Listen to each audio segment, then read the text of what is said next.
toată vlogării mi-am intrat pe zonă. Sunt Udi Pop, așa mi idei o tonă. Și dacă pui un pic de hash, un pic de cement aroma, Pui și tequila, râs de intri în comă.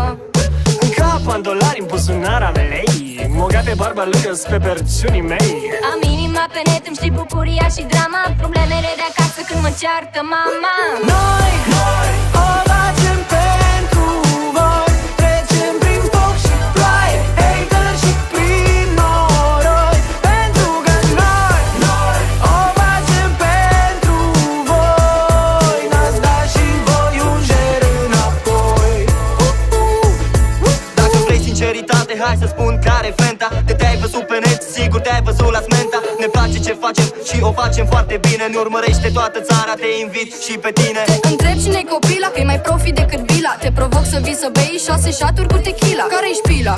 O vrei mai fresh? Pune-ți menta. Pune hash să devii instant puțin mai lentă. Antonia, te voi urmări până jos în Marabuce. Tu nu știi că eu sunt un panda kung fu. Rezolv misterele exact ca Scooby-Doo. Deci păzea haterii că aflu cine a dat comentul. Zici că sunt genul de vlogger care vine din Moldova. Nemari, iubăreață ca Mr. Lova Lova. Psihologul de serviciu moldovean că e foarte tare. Dau sfaturi de relații, dar îți fac și de mâncare.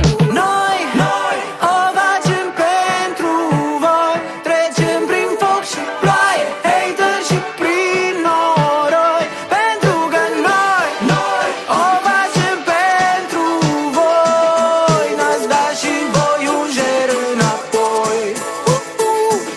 De vrei scripici, cea mai drăguță între gagici. Laura Mușuroaia te machează cu furnici. Hai te oftici, botic de rață nu sunt genul. Hai la mine pe YouTube să vezi cum se întinde ten. Zic big bum șacalaca să vărsăm o lacrimă pentru glorie mielului și măta are cratimă. Îi scălim cu sector 7 din partidul PLM, cu umorul subversiv și salată de vinete. M-am dat jos de pe net, în ce să știi că nu-s mare poet. Vin direct, corect, perfect cu flow, că vin ca un cabernet.